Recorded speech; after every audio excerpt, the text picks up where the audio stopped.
coming to you with word and teaching that will change your life forever.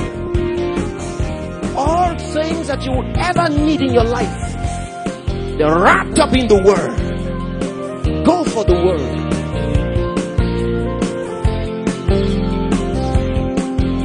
You need to understand these things.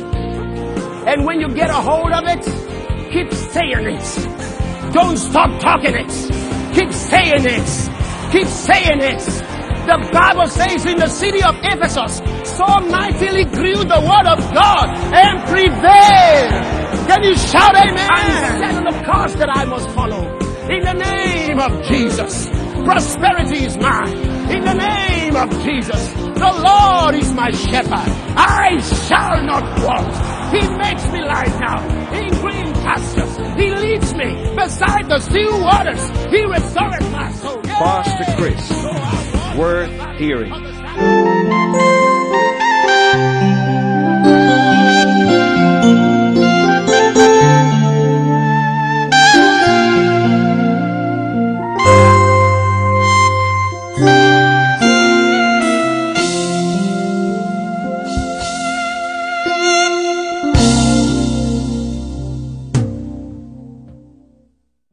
Vous êtes venu de la parole de Dieu. Votre origine est la parole de Dieu. Voyez, votre corps physique a été fait avec la poussière de la terre. Mais vous n'êtes pas un corps physique. Vous vivez dans votre corps physique. La Bible dit que votre corps physique est votre maison. C'est votre domicile, là où vous demeurez. C'est votre maison, votre tabernacle vivant. Mais ce n'est pas vous. Vous êtes un être esprit. Vous êtes venu de Dieu, créé par sa parole. Il a formé votre corps avec la poussière de la terre. Et la seule raison pour laquelle vous êtes là aujourd'hui, c'est parce que Dieu a parlé. Et lorsqu'il a parlé, c'est devenu possible que Adam et Ève se reproduisent. Leur corps physique était capable de reproduire une autre personne. Et cette parole que Dieu a déclarée a rendu possible à la vie humaine d'être transférable d'un corps humain à un autre. Parce que la vie est dans ces paroles. La Bible dit que la parole de Dieu est la vie. Et maintenant, cette parole dont la Bible parle dans le livre de Jean, chapitre 1, verset 14, est devenue chair et a habité parmi nous. Son nom est Jésus.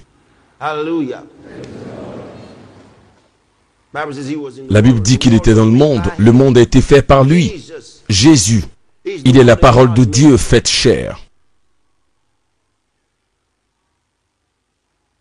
Toute sa substance est la parole de Dieu. Il est le créateur de la parole, devenu homme. Est-ce que vous me suivez? C'est ce que Jésus est. Voyez, jusqu'à ce que vous ayez une révélation claire de Jésus, vous marcherez dans les ténèbres. Jésus est la parole de Dieu créatrice qui est devenue chair. La véritable parole qui a fait toute chose est devenue un homme, a habité dans la chair humaine. Dieu a emprunté, loué le corps d'une femme appelée Marie. Et lui-même a demeuré dans ses entrailles et est né comme un homme pour être à 100% un homme à cause de son corps physique et 100% Dieu parce que sa vie provient de Dieu. La Bible dit il était dans le monde. Le monde a été fait par lui, mais le monde ne l'a pas connu. Il est venu chez les siens, mais les siens ne l'ont pas reçu. Mais à tous ceux, verset 12, à tous ceux qui l'ont reçu, il leur a donné la capacité, merci Seigneur Jésus, de devenir l'autorité, la puissance de devenir les enfants de Dieu. Voyez, nous sommes devenus les fils de Dieu. Nous sommes devenus, nous ne sommes pas des présumés. Il y a eu une transfiguration, nous sommes devenus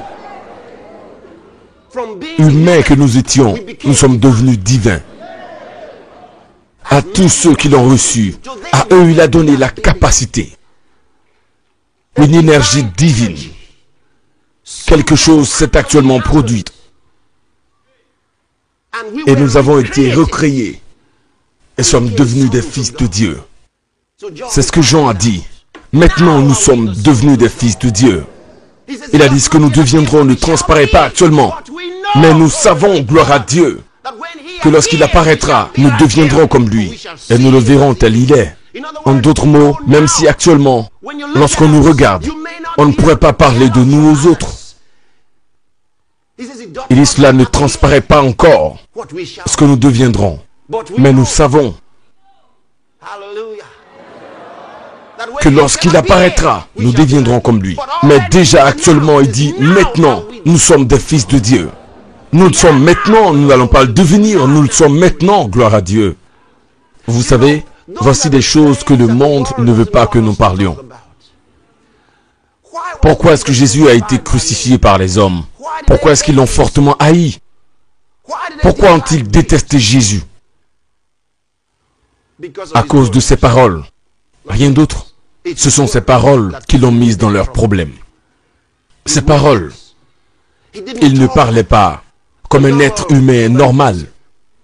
Il avait des confessions qui étaient si puissantes. Il a confessé lui-même être le Fils de Dieu. Il n'aimait pas ça. Lorsqu'il déclarait des paroles, l'aveuglement disparaissait. Lorsqu'il déclarait des paroles, les oreilles sourdes étaient débouchées. Lorsqu'il parlait, les impotents se levaient et marchaient. Lorsqu'il parlait, même tous les malades guérissaient. Lorsqu'il parlait, les morts ressuscitaient. Ses paroles étaient différentes. Ce n'était pas ses touchés qui produisaient le miracle, mais plutôt ses paroles. Parce que les autres touchaient les mêmes personnes. Les paralytiques étaient portés ou transportés par les gens. Ils n'ont pas pourtant changé. Quelqu'un les a aidés. Cela n'a rien changé. Mais lorsque Jésus parlait,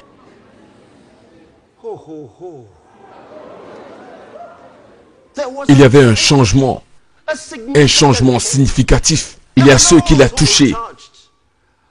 Il y a ceux qui l'ont embrassé. Malgré cela, il n'y avait pas de changement. Ce n'était pas dans ce contact physique, mais plutôt dans ses paroles. Ces paroles ont créé le monde. Et ces paroles soutiennent le monde. Qu'allez-vous faire de votre vie? Qui êtes-vous? Vous êtes-vous découvert vous-même? Vous continuez à tourner pour chercher à le faire? Avez-vous découvert qui vous êtes? Vous êtes-vous nettoyé? Avez-vous délivré votre âme? Est-ce que vous êtes avec moi? Merci Seigneur Jésus. Si vous comprenez ce que c'est que le christianisme, vous réaliserez que vous n'êtes pas dans un club. Ce n'est pas du tout un club.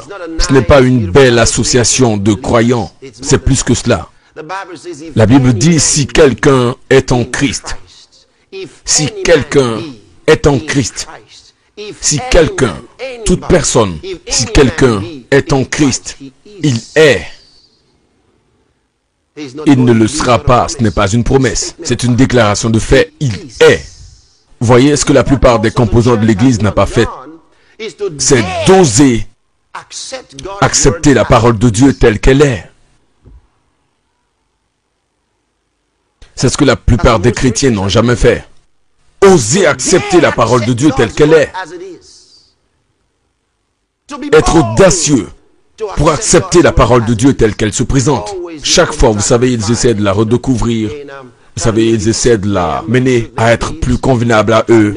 Ils essaient de la rendre acceptable à leur religiosité. Ils veulent juste qu'elle leur convienne.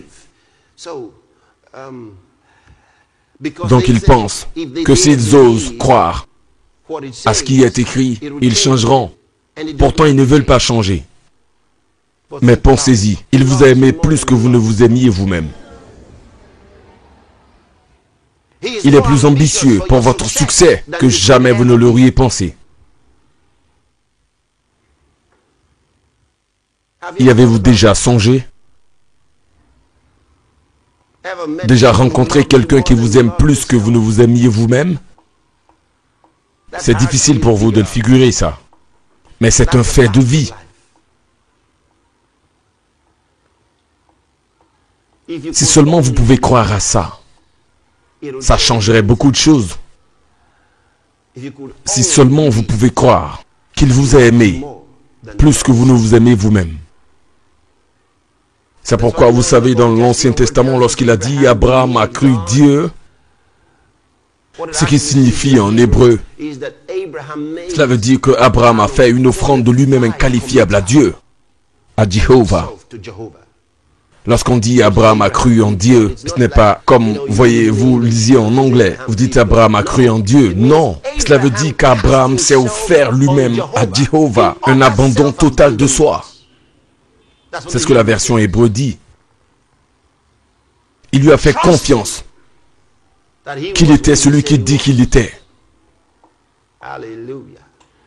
Si seulement vous pouvez oser croire en lui et accepter qu'il vous aime plus que vous ne vous aimez vous-même. Celui qui vole perdra le courage de continuer à le faire. Celui qui ment ne trouvera plus de raison de mentir.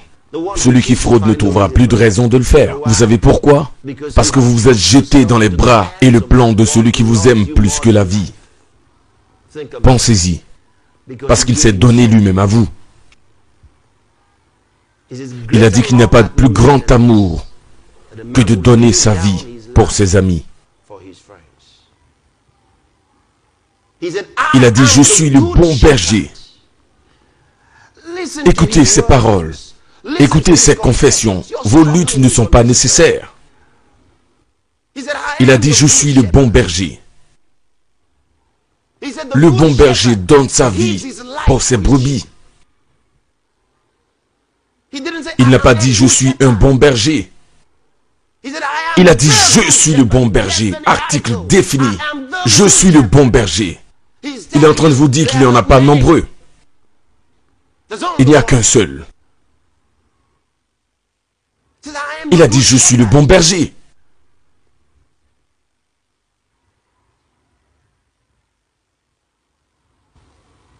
Ensuite, il a dit, le bon berger donne sa vie pour les brebis. Puissante parole. Savez-vous ce dont il parle? Il n'est pas en train de dire qu'il est mort pour nous.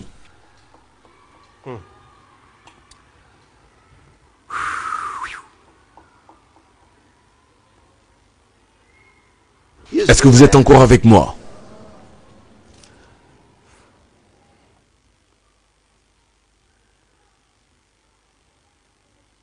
Dites, je suis un enfant de Dieu. Dites-le encore une fois, je suis un enfant de Dieu. Encore une fois, je suis un enfant de Dieu. Encore une fois, je suis un enfant de Dieu. Dites, je sais qui je suis.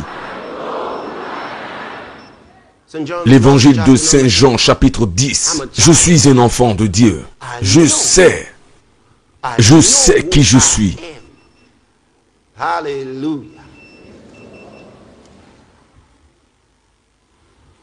Né de nouveau, rempli du Saint-Esprit. Je sais qui je suis. L'évangile de Saint Jean, chapitre 10, verset 11. Je voudrais que vous lisiez avec moi. Je suis le bon berger.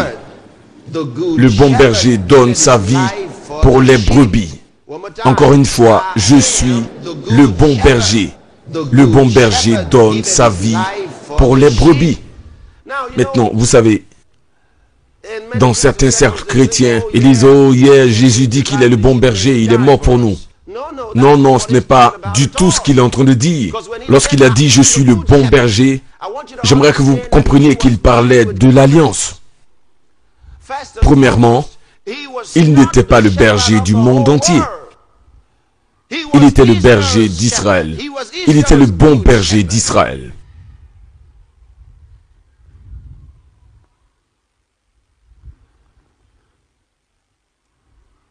Le psalmiste a beaucoup parlé de lui.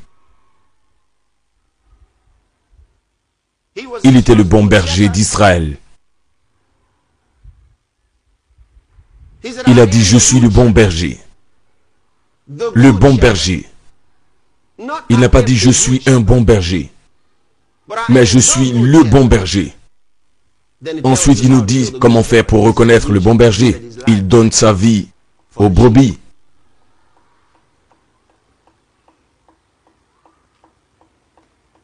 Gloire à Dieu éternellement. Pourquoi donnerait-il sa vie? Pour sauver les brebis.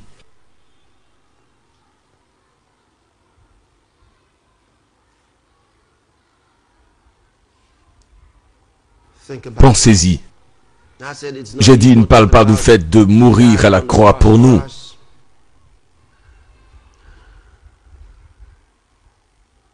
Ne pensez pas que vous devez regarder un peu plus près les paroles de Jésus. Premièrement, sa relation avec les Juifs. Ensuite, sa relation avec l'Église. La Bible dit en Hébreu, lorsque vous lisez le chapitre 7, vous pouvez lire à partir du verset 25. Allez, on y va rapidement.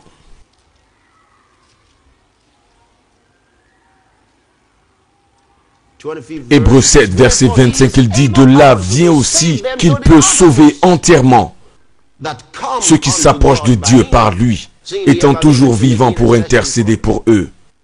Il peut sauver entièrement. C'est ça votre berger. Il fera n'importe quoi pour vous. Donc vous devez le regarder des deux côtés. Numéro 1, il était le bon berger qui est mort pour Israël, pas pour le monde.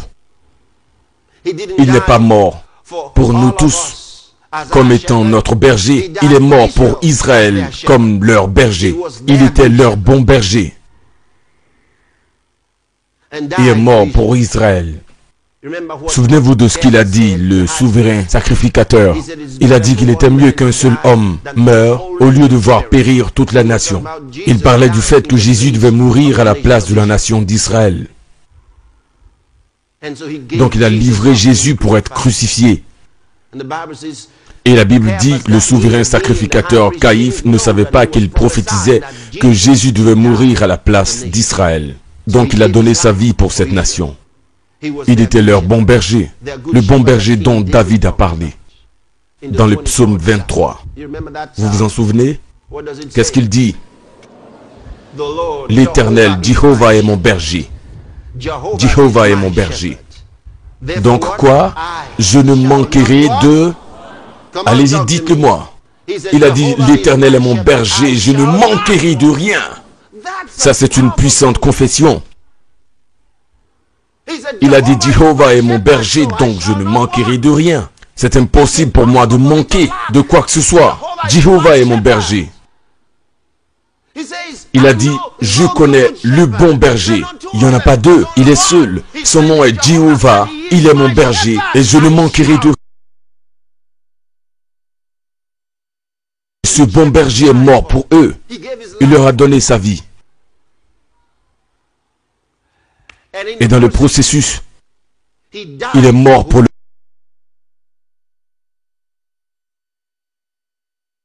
Parce qu'ils ne sont pas tous des brebis.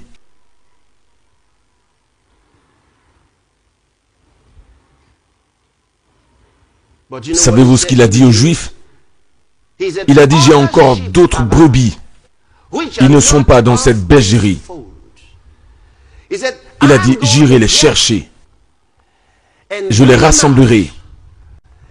Donc il y aura un seul berger et une seule bergerie.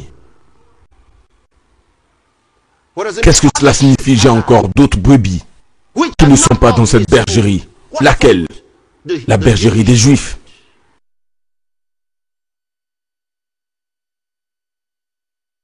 Il a dit, mais j'ai encore d'autres brebis qui ne sont pas dans cette bergerie. Et je les ferai sortir. Il parlait de l'Église.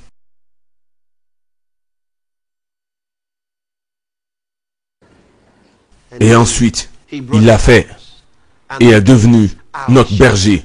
Est-ce que tu peux dire Amen? Donc il n'est pas le berger de tout le monde,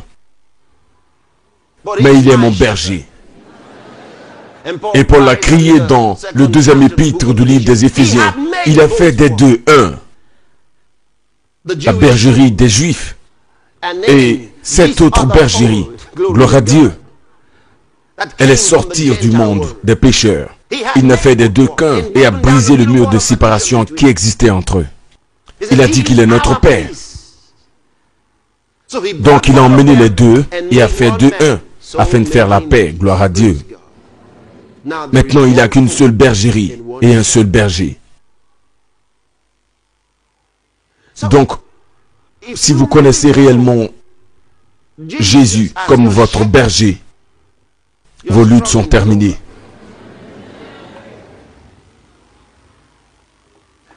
Alléluia.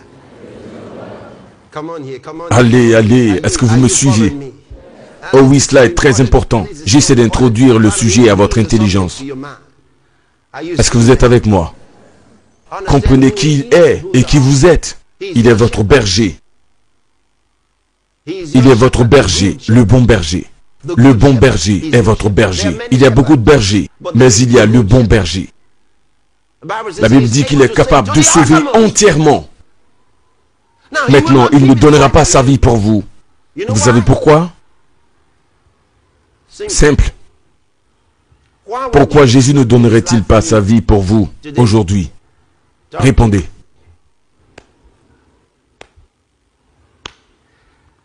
Pourquoi Jésus ne donnera-t-il pas sa vie pour vous aujourd'hui? Pensez-vous qu'il vous donnera sa vie aujourd'hui? Donc pourquoi pas? N'est-il plus votre bon berger? L'a-t-il déjà fait? Non. Vous êtes le résultat de ce qu'il a fait. Lorsque vous avez des problèmes, pourquoi ne vous donne-t-il pas encore sa vie? Pas parce qu'il a déjà fait, parce que lorsqu'il a fait, vous n'existiez pas. Je ne veux pas dire que vous n'étiez pas né de votre mère. Je ne parle pas du temps. Je parle du fait que vous êtes une nouvelle création.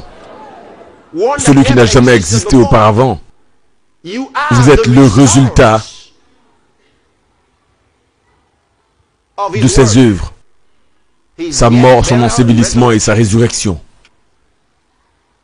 Donc maintenant, vous êtes arrivé sur la scène. Une nouvelle espèce d'homme.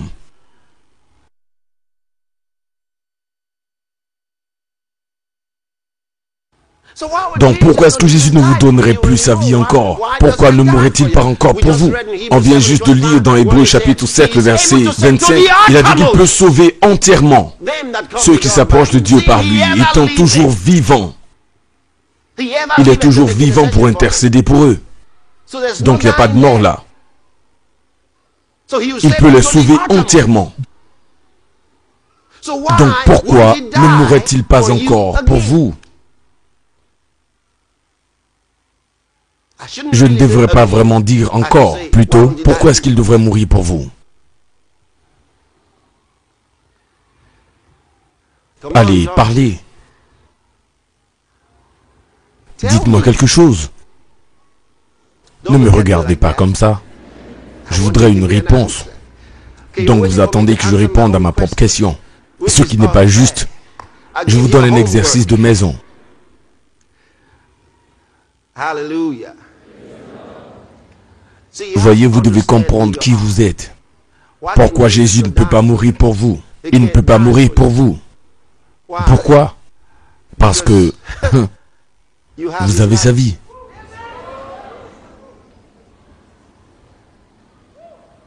Elle est avec vous.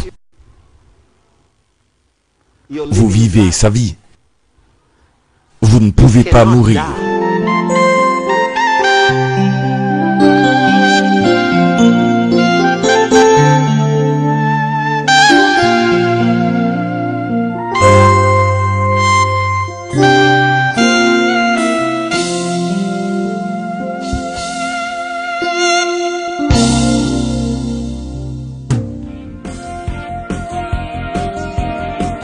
Coming to you with